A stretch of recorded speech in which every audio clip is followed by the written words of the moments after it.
sehat semua ya. Kebetulan saya alerginya lagi kambuh. Jadi mohon maaf kalau dikit-dikit agak batuk gitu. Dikit-dikit agak batuk ya. Oke, pada malam hari ini, setelah beberapa hari yang lalu saya bikin polling ya tentang gelar karya dari Kampung Bakat Ibu Profesional. Teman-teman banyak yang minta untuk coba dong ngobrol tentang defisit kalori gitu.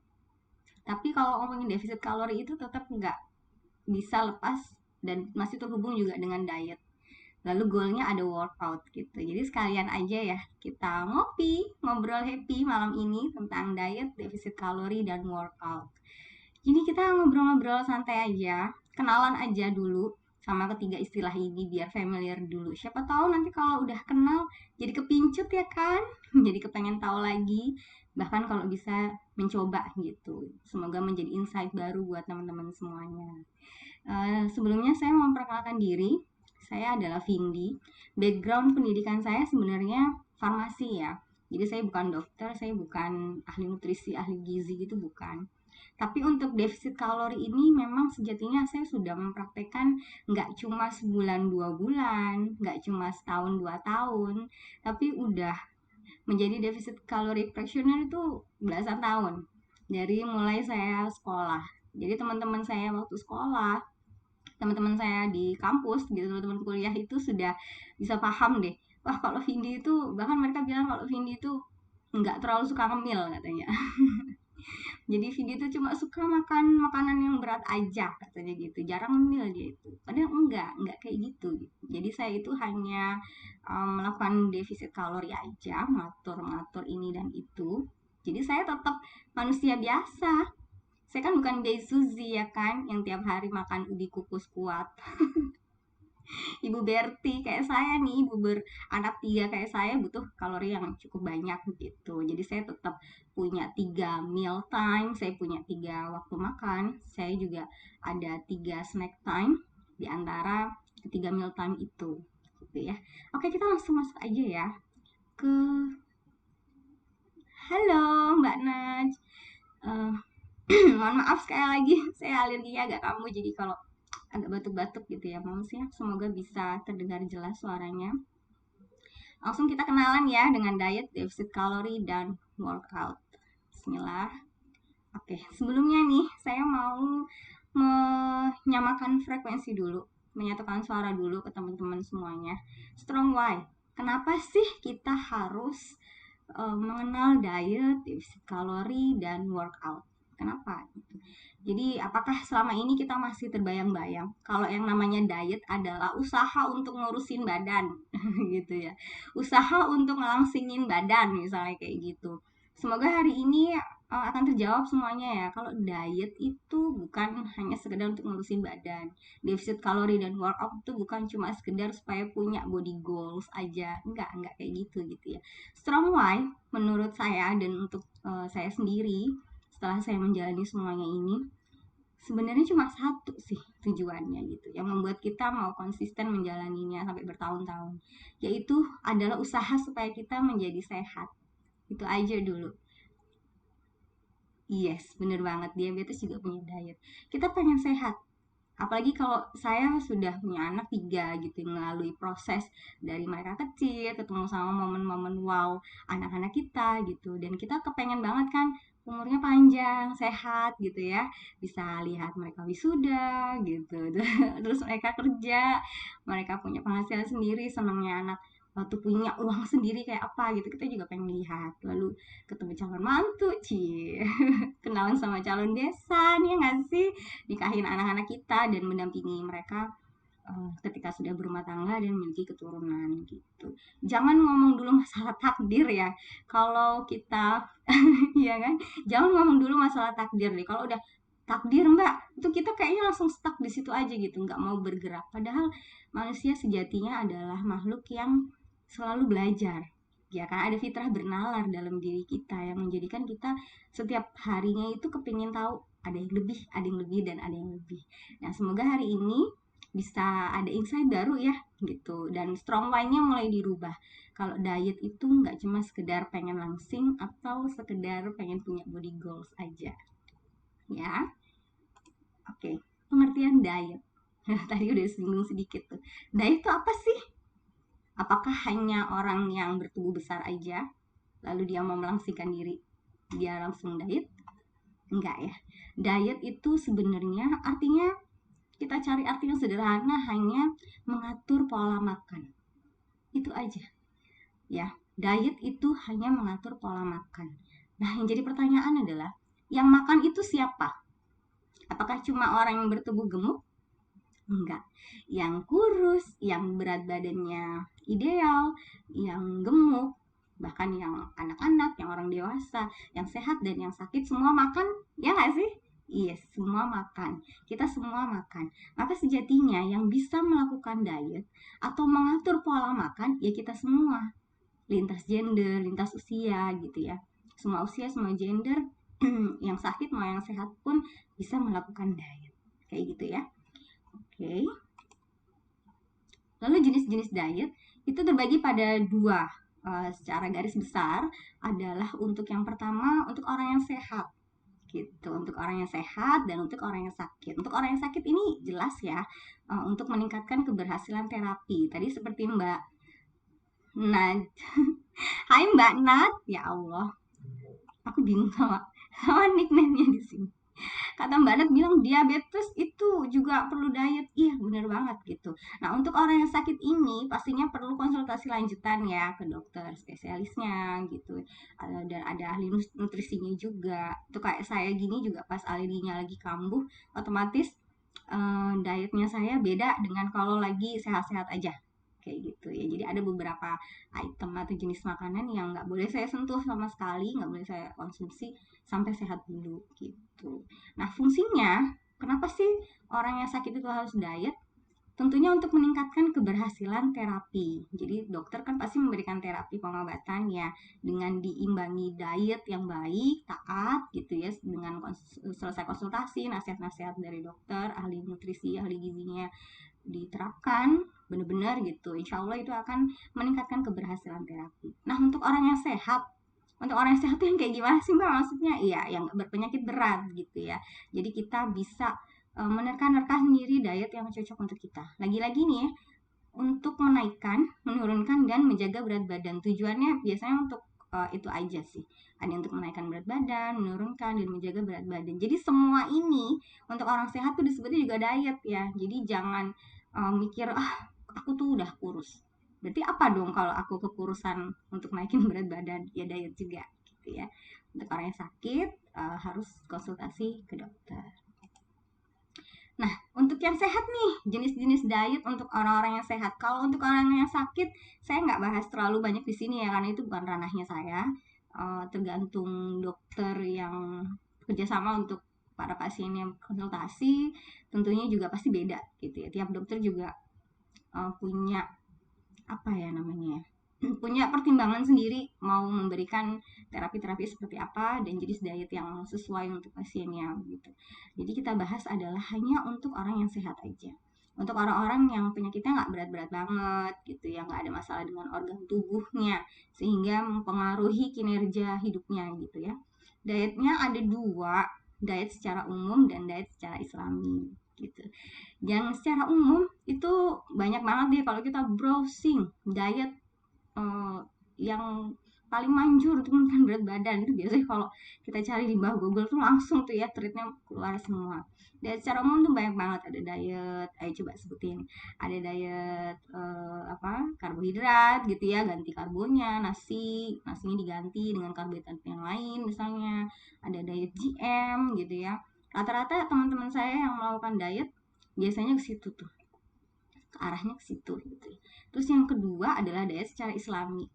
Nah, ini yang paling penting nih.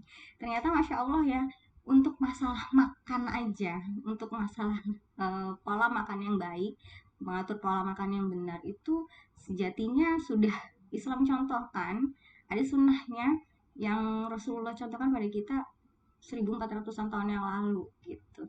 Jadi kita meyakini ya kalau Rasulullah itu adalah manusia yang paling sehat, ya kan ya, iya gitu. Kalau sayang, kalau cinta sama Rasulnya, coba bisa, bolehlah sesekali menelisik sirohnya beliau gitu ya.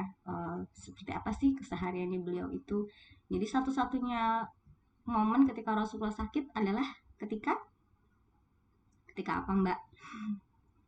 Rasulullah sakit ketika sudah mau ajal ya, setelah Haji Wada baru beliau sakit karena memang sudah mendekati ajal. Jadi selama 20 tahunan lebih Rasulullah itu berdakwah semenjak diangkat menjadi Rasulullah nggak sakit gitu. Terjaga dia gitu.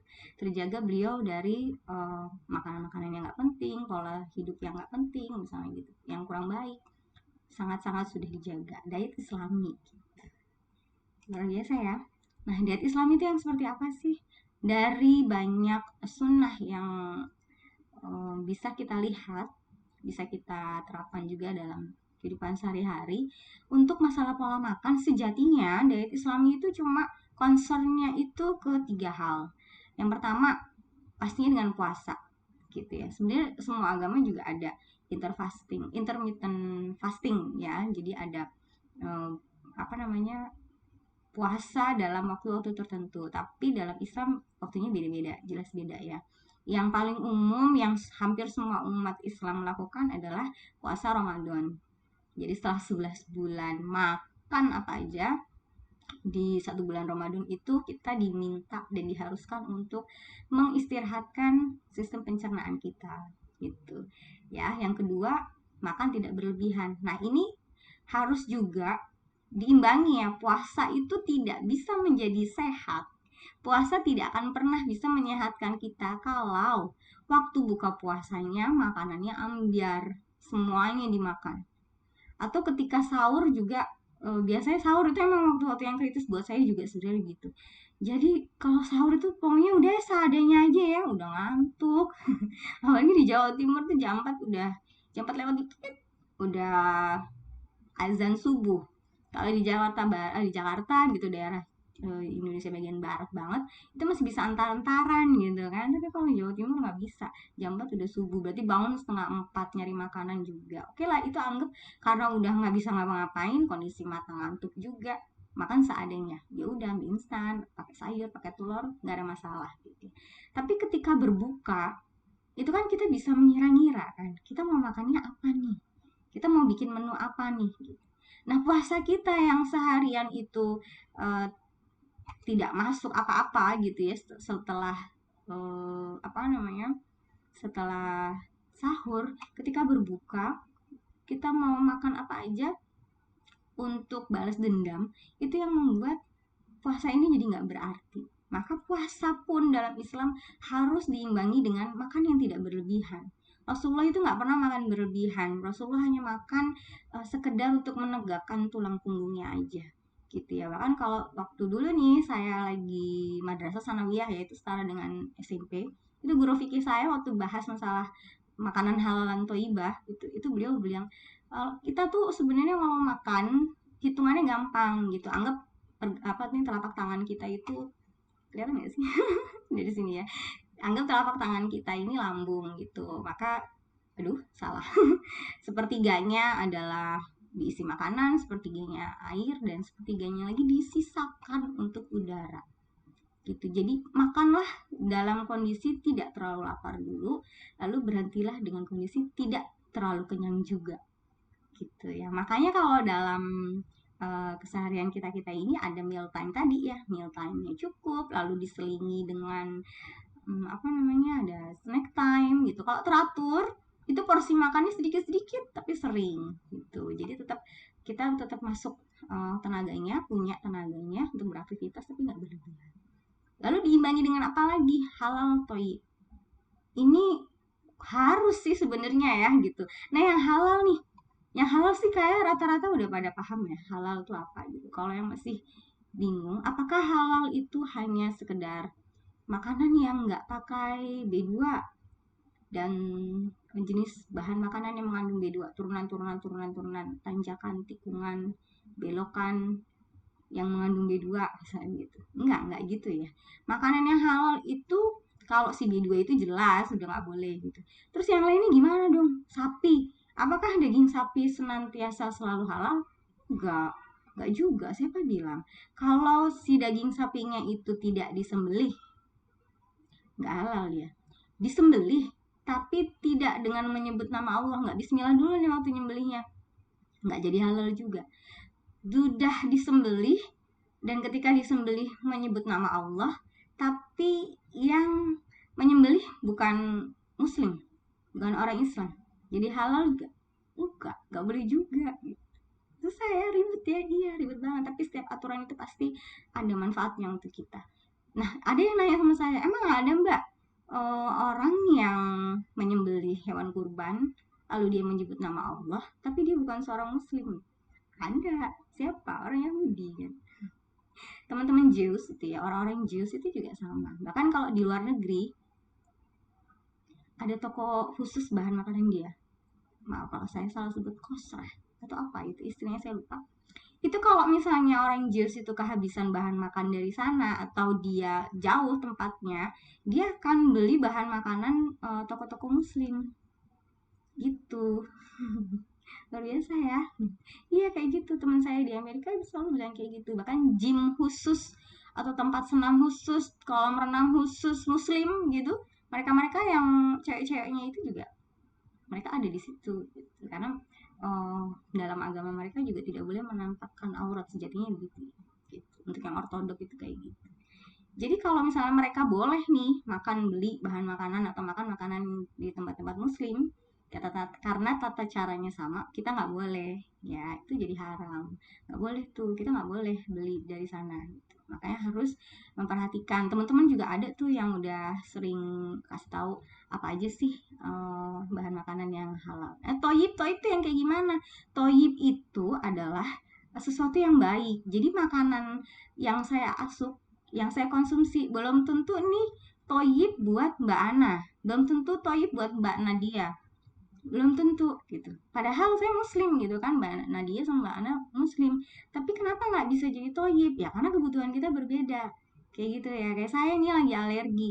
Teman-teman mungkin makan coklat fine-fine aja. Kalau saya batuknya pasti nggak akan sembuh-sembuh gitu. Makanya walaupun itu halal, tapi lagi nggak toyib buat saya, sedang tidak baik untuk saya karena saya lagi sakit, atau memang sudah nggak bakalan bisa baik buat saya karena mengandung sesuatu yang akan membuat penyakit tertentu dalam tubuh saya, ya jangan gitu, jangan dikonsumsi kayak gitu ya.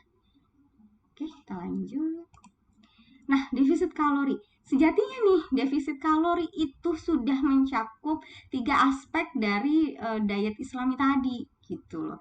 Dia sudah ada waktu-waktu tertentu untuk makan ya, defisit kalori. Ada juga tadi apa tuh namanya, makan yang tidak berlebihan. Nah, defisit kalori itu nggak boleh makan berlebihan, dan makanannya juga yang baik, disesuaikan dengan dirinya sendiri. Defisit kalori adalah diet defisit energi. Jadi kalori itu adalah satuan untuk menghasilkan energi dalam tubuh gitu ya. Defisit kalori artinya atau sama dengan diet defisit energi adalah diet dengan memangkas sorry tipe ya, jumlah kalori harian yang dikonsumsi gitu. Jadi memangkas doang nih, cuma beberapa bagian aja dipangkas. Kalori rata-rata yang dibutuhkan oleh orang-orang pada umumnya sebanyak 2000 kalori per hari.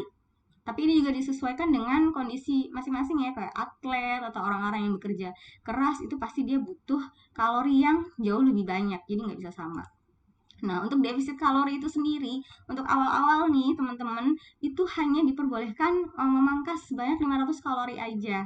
Jadi misalnya saya asumsikan nih, kalau saya lihat teman-teman saya gitu yang kelebihan berat badan, hampir tiap bulan naik berat badannya, timbangannya geser ke kanan jarumnya gitu. Itu biasanya kalori yang dikonsumsi itu lebih dari 3000. Biasanya sih kayak gitu ya. Jadinya bener-bener naik banget gitu. Padahal sejatinya kalau orang standar biasa aja dia butuhnya cuma 2000. Nah, dari 2000 atau dari 3000 yang terbiasa dikonsumsi berlebihan itu, nggak apa-apa, nggak langsung dipotong jadi 1200 gitu, Mbak. Enggak kayak gitu, nggak kayak gitu, Moms. Kurangi sedikit aja dulu. Sebanyak berapa? 500 kalori dulu. Ya, target maksimalnya nih ya, perempuan hanya boleh memangkas kalori hingga jumlahnya satu harinya itu 1200 kalori. Itu paling minim, paling maksimal ya berarti. Paling maksimal jumlah kalori yang boleh dipangkas. Sorry, nggak benar. Kalori minimal harian perempuan itu hanya 1200 kalori. Nggak boleh lebih dari ini ya, kecuali dia dalam kondisi puasa. gitu. Biasanya kalau puasa kan juga nggak setiap hari gitu. Lalu laki-laki tidak boleh berkurang dari 1.500 kalori gitu. Lalu disesuaikan lagi dengan aktivitasnya tadi gitu. Kayak adik saya itu atlet, dia ya pasti kalorinya jauh lebih banyak daripada saya gitu. Dipangkas dulu 500 kalori nih. Nah, dari mana dipangkasnya? Kalau menu menu meal time-nya, menu makan tetapnya yang besar-besar itu, menu makan beratnya pagi, sarapan, siang, lalu malam itu nggak bisa dipangkas, ya cemilannya aja yang diganti gitu ya, mengganti cemilannya diganti. Kalau kemarin-kemarin ditanya mau ngemil ya, iya ngemilnya apa, bakso. Apalagi cemilannya mie ayam bakso. Lagi-lagi apa, mie ayam pangsit, apalagi ih banyak banget ya pokoknya gitu ya. Cemilannya itu besar-besar gitu, yang kalau menurut saya itu udah kayak makan berat sebenarnya. Nah itu diganti, cemilannya yang diganti, bisa dengan buah atau pisang. Pisang itu baik banget loh mam, atau apel itu baik banget. Jadi kalau atlet-atlet itu ya, ketika dia mau lapar nih, lapar tapi udah mau main, mau tanding gitu kan nggak boleh makan dia kan, bisa sesek dia nanti. Itu makannya pisang. Karena satu pisang yang besar itu kalorinya bisa 100, 150 kayak gitu. Jadi cukup untuk sekedar hanya mengganjal perut aja. Nah, ini tips defisit kalori dari saya ya. Cuma 7 kok, nggak banyak-banyak. Yang pertama, kita harus hitung kalori hariannya dulu. Jadi besok hari Sabtu, para mom sekalian itu boleh mulai mereview bikin portofolio hariannya. Dari Senin sampai Jumat, itu makan berat menunya apa aja. Ya, lalu googling. Setiap menu harian yang dibuat itu berapa kalorinya? Cemilannya apa aja? Nih cemilan itu termasuk minumannya juga tuh. Kalau yang soft drink itu juga harus dicatat. Es teh manis misalnya, atau buat kopi, atau buat boba-boba, beli boba gitu ya. Atau lagi promo di Star Star Cafe itu berapa kalorinya, di googling aja, gampang. Zaman sekarang enak banget, mudah banget cari informasi. Dihitung dulu ya, kita buat portofolio awal berapa menu harian kita itu berapa kalorinya. Nah kita dari situ ketahuan tuh kelebihan atau enggak gitu ya. Karena menurut rata-ratanya 2000 kan tadi, 2000 kalori. Kita hitung, kita berapa tuh kalorinya. Kalau misalnya ternyata lebih dari 2000 kalori, oh iya, pantesan timbangannya ke kanan terus gitu kan. Nah, baru tuh mulai untuk merencanakan kegiatan defisit kalori gitu. Kalorinya harus dipotong, yang mana aja yang dipotong. Nah, itu bisa tuh gampang kayak gitu. Yang penting cemilannya diganti yang lebih sehat. Boleh cake, boleh yang lain-lain, boleh juga gitu. Yang penting hitungan defisit kalori satu harinya nggak lebih dari, misalnya kalau awalnya 3000 dikurangi jadi 500, totalnya 2500. Itu aja dulu. Konsisten hanya maksimal 2500 kalori sampai 1 bulan. Itu dulu. Makanannya jenisnya bebas. Boleh banget. Yang penting kalorinya dikurangin dulu. Lalu bulan kedua kalorinya dikurangin lagi 500, jadi berapa? Jadi 2000. Nah, itu udah standar orang-orang dewasa kan ya, segitu. Nah, kalau misalnya sudah segitu, berat badannya itu pasti udah turun. Dari yang 3000-an langsung ke 2500 itu juga udah turun. Lalu ke 2000 itu juga udah turun. Lalu bulan ketiga mau diturunin lagi nih, misalnya udah konsisten kan, diturunin jadi 1500 tuh. Udah cukup banget. Tapi kalau masih yang kelebihan berat badan sampai 10 kilo, 20 kilo, kayaknya 500 sampai 1000 aja udah cukup deh. Ngurangin, memangkas kalorinya ya. Lalu yang kedua, buat menu makanan harian. Ini penting banget ketika kita membuat menu makanan hariannya. Jadi besok hari Sabtu setelah menghitung kalori harian seminggu ini, kita buat menu makanan untuk Senin sampai Jumat minggu depannya. Jadi saya anggapnya nih, asumsinya teman-teman kelebihan kalorinya tuh sampai maksimal mereka udah 3000-an deh satu harinya total gitu, 3000 kalori. Lalu mau mulai dirubah gitu kan, tapi perlu penyesuaian nih, dikurangi 500 kalori per hari.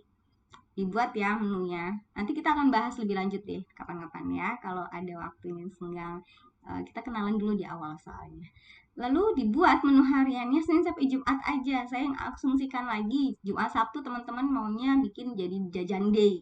Ya udahlah, ambiar lagi di situ, misalnya Sabtu Minggu terserah deh, bebas mau makan apa aja gitu ya. Nggak apa-apa, gitu aja dulu. Awal-awal sebulan, 2 bulan, 3 bulan, gitu aja terus konsisten gitu.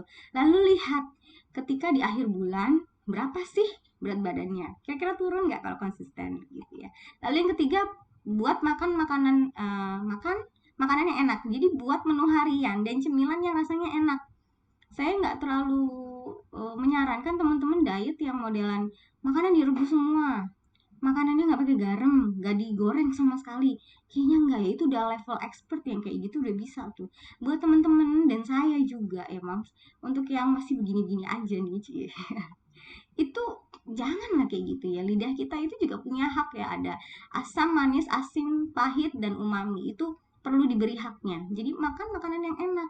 Dan menu Indonesia itu rata-rata sudah sangat-sangat memenuhi kebutuhan harian kalori masyarakat Indonesia tanpa berlebihan loh. Kalau kita makan menu Indonesia walaupun ada santannya, itu kalau terus-terusan pagi pecel, siangnya opor, malamnya mau nasi bebek, sego bebek Surabaya, enggak kok, tetap enggak akan berlebihan gitu ya. Nah, yang keempat yang penting, ganti cemilan. Ganti cemilannya, makanan cemilannya kalau bisa diganti sama buah. Jangan lagi bakso ya. Hari ini bakso, besok bakso, besok bakso lagi gitu. Ya, jangan kayak gitu. Ganti cemilannya. Sebisa mungkin menu makanan harian dan cemilannya ini tiap hari ganti-ganti. Gitu beda-beda. Tapi tetap disesuaikan kalori totalnya berapa. Yang kelima, banyak minum air putih. Sebaiknya jangan minum soft drink, jangan minum yang lain. Bahkan kayak kopi itu saya nggak saranin. Karena kalau minum kopi segelas, nambah lagi 2 gelas. Yang tadinya cuma 8 gelas sehari, jadi 10. Engap nggak tuh? Buat teman-teman yang belum terbiasa kayaknya susah ya. Jadi mendingan nggak minum dulu deh gitu ya. Nanti boleh minumnya kapan? Pas Jumat, pas Sabtu Minggu. Jajan day. Nah, boleh tuh coba minum di situ. Lalu yang keenam, nggak boleh begadang. Karena kalau begadang, kita tuh waktu tidur tuh panjang sekali ya. Bisa sampai 8 jam, 6 jam. Yang paling cepet tuh 4 jam. Itu kalau kita begadang lapar. Jadi bawaannya mau apa? Makan. Makannya apa? Kalau begadang makannya makan pisang, makan buah, atau makan puding, puding buah gitu. Itu pasti nggak apa-apa sih. Tapi kalau makannya kentang goreng, kalau nyemilnya keripik, satu satu bungkus keripik yang pedes-pedes itu setara dengan kalori makan nasi, sayur, dan lauk. Hampir 350 kalori. Atau nyeduh lagi tuh mie instan, ambiar lagi, ditambah lagi telur, 450 kalori. Udah tuh waktu kita begadang ya. Lalu yang ketujuh, jangan timbang badan saat malam hari. Ini kenyataannya, karena kalau kita habis makan segitu banyak, terus kita timbang berat badan pasti naik. Kalau kita ukur lingkar perut pasti juga nambah buncit gitu. Jadi jangan timbang badan itu ketika mau bangun tidur. Idealnya tuh bangun tidur ketika kosong, jadi kita tahu ya waktu lambung kita kosong itu berapa lingkar perutnya, lalu agak-agak siang gitu. Dan nggak boleh setiap hari juga sih, kalau bisa seminggu sekali aja, biar nggak segini lagi, ukur lagi pakai meteran deh itu ya. Pakai meteran jahit perutnya, ya Allah segini lagi ya, nanya gitu, itu bikin patah semangat. Nah, yang terakhir adalah workout gitu ya. Ini kesinambungan nih. Latihan fisik bertujuan untuk meningkatkan atau memelihara kebugaran tubuh. Jadi fungsinya gitu doang. Workout itu latihan fisik. Ya fisik itu ya semua badannya bergerak gitu. Jadi bukan cuma setrika doang. Cuci piring. Mbak, aku udah nyuci piring, gerah loh Mbak, keringetan. Iya, itu keringatannya karena gerah ya kan, bukan karena olahraga gitu. Nah, yang 11 nih ya, slide yang 11. Jenis workout. Nah, ini ada 3. Ada intermittent workout, yaitu olahraga yang dilakukan dalam jangka waktu sebentar, 7 sampai 15 menit setiap hari. Jadi jangka waktunya pendek gitu. Untuk para moms yang belum pernah workout gitu ya, atau udah lama nggak workout, itu pakai yang intermittent workout aja. Bisa di googling, nanti kita kapan-kapan bahas ini juga. Apa saja sih jenis intermittent workout? Kalau mau paling gampang ada aplikasinya. 30 hari challenge belly fat loss, belly fat gitu misalnya, untuk mengecilkan lemak perut 30 hari. Nah, itu biasanya ada waktu periode, apakah 5 hari sekali, lalu off, hari ke-6-nya berhenti dulu untuk relaksasi otot, lalu hari ke-7 sampai hari ke-12 jalan lagi. Jadi biasanya ada gitu. Ada yang per 6 hari libur, ada yang per 4 hari lalu libur gitu, ada juga. Lalu yang kedua, long term workout. Long term workout ini termasuk yang sebenarnya banyak bisa membakar lemak dan membakar kalorinya banyak banget. Itu long term workout itu dilakukan 30 menit lebih ya. Bisa dengan jogging, dengan lari. Jogging, lari sama. Jogging, kalau di rumah bisa pakai treadmill ya, joggingnya, larinya. Bisa pakai sepeda statis kalau yang punya, ngegoes, ngebike, ngegoes ya, goes, olahraga sepeda juga bisa, Zumba bisa juga. Zumba itu hampir 1 jam, itu juga bisa. Long term workout gitu, karena dilakukan jangka waktunya agak lama gitu. Ini buat teman-teman yang punya waktu banyak, bisa pakai long term workout, atau yang sempat ke gym misalnya gitu, itu bisa. Biasanya dia long term workout minimal 30 menit karena ada coachnya juga kan yang ngawasin. Lalu yang ketiga itu ada HIIT alias High Intensity Interval Training. Nah yang kayak gini nih, yang HIIT itu dia bener-bener butuh apa ya, butuh pengawasan sih sebenarnya ya. Jadi dia adalah aktivitas olahraga workout yang dilakukan dalam jangka waktu pendek, tapi hasil kalori yang dibakar itu jauh lebih banyak dibandingkan yang long term workout. Contohnya apa? Lari sprint. Jadi orang jogging itu butuh 30 sampai sejam misalnya untuk dapat 500-an kalori. Orang zumba butuh 500-an kalori, itu sekitar hampir sejam. High intensity interval training itu enggak. Itu 20 menitan aja dia udah hampir sama kayak orang berolahraga pada umumnya itu sekitar sejam gitu ya. Tapi dia juga ada caranya gitu, ada pemanasan sekian, ada langsung olahraga sekian, pendinginannya sekian, itu juga tetap harus diawasi oleh ahlinya dia atau coach yang tersertifikasi gitu. HIIT itu contoh gampangnya pelari sprint ya. Jadi pelari sprint itu kan dia harus mencapai 100 meter dalam waktu kurang dari 10 detik. Itu kalori yang terbakar tuh kenceng banget. Waktu latihannya dia sekitar cuma 20 menit aja gitu. Nah, untuk menentukan jenis workout yang cocok untuk kita, kalau untuk pemula, saya sarankan untuk yang intermittent workout dulu. Iya, pakai yang di aplikasi deh, itu udah paling gampang banget. Cuma 7 menitan, cuma 10 menit, 15 menit, tapi sudah bisa menghasilkan membakar kalori sebanyak 100 sampai 150-an kalori. Jadi bayangin ya, kalau tadi kita sudah defisit kalori, kita udah jadwalin pangkas 500 kalori dalam 1 hari aja gitu. Lalu kita workout 7 sampai 15 menit, kalorinya terbuang 150 deh misalnya gitu. Berarti kita udah menghilangkan kalori di dalam tubuh kita berapa? Sebanyak 650 ya. Nah, tuh udah 650 kalori loh hilang dalam tubuh kita. Bayangkan kalau kita udah nggak defisit kalori, kita udah nggak atur makannya, kita nggak tahu berapa ribu udah masuk ke dalam badan kita, dan kita tidak workout juga. Yang ada apa? Yang ada ya nyisa segitu gitu. Jadi bayangin tadi yang rata-rata 2000 ya, kalau kita konsumsi 3000, itu 1000-nya lagi ngendap loh di badan. Kapan dibuangnya? Mau kemana dia? Mau dibawa kemana? Nggak bisa kemana-mana, kalorinya ngendap aja di badan kita, itu jadi penyakit gitu ya. Oke, alhamdulillah akhirnya sampai juga di akhir acara. Itu tadi selayang pandang perkenalan tentang diet, defisit kalori, dan workout. Sampai di sini apakah ada teman-teman yang ingin bertanya? Kalau nggak ada, mungkin bisa saya akhiri pada sesi kali ini. Kapan-kapan kita bisa ngobrol lagi. Ada yang mau japri boleh, ada yang mau langsung DM boleh untuk tanya-tanya.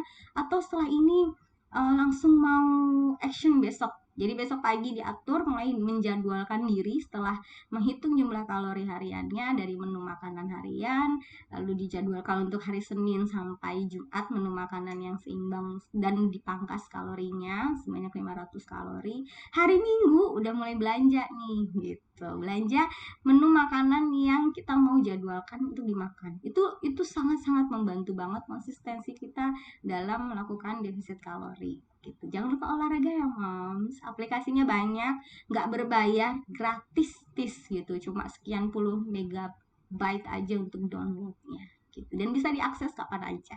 Bisa dilakukannya indoor, itu yang paling penting ya. Karena saya juga tahu jadi ibu itu susah banget untuk olahraga outdoor, disuruh lari apa gitu. Makanya intermittent workout aja ya, itu bisa dilakukan di rumah, di kamar bisa gitu. Kalau masih belum punya matras, cari olahraga juga yang bisa dilakukan di tempat tidur, itu juga ada, bisa buka YouTube juga. Oke, sampai sini aja dulu ya. Terima kasih banyak teman-teman yang sudah hadir pada hari ini. Senang banget. Kok suara saya bisa lancar? Pada tadi katanya mau batuk-batuk ya. Alhamdulillah dilancarkan sama Allah. Terima kasih banyak dan mohon maaf untuk segala kesalahan dan kehilafan. Semoga setelah ini bisa mendapatkan insight baru ya moms gitu, untuk bisa menyehatkan diri kita Dimulai dari istri dan ibu atau ibu yang sehat dulu, yang sejahtera dulu, maka seluruh keluarga akan sehat dan sejahtera. Oke, demikian. Terima kasih dari saya. Sampai ketemu next time. Kita akan membahas hal yang lain ya. Terima kasih. Wassalamualaikum warahmatullahi wabarakatuh. Terima kasih semuanya.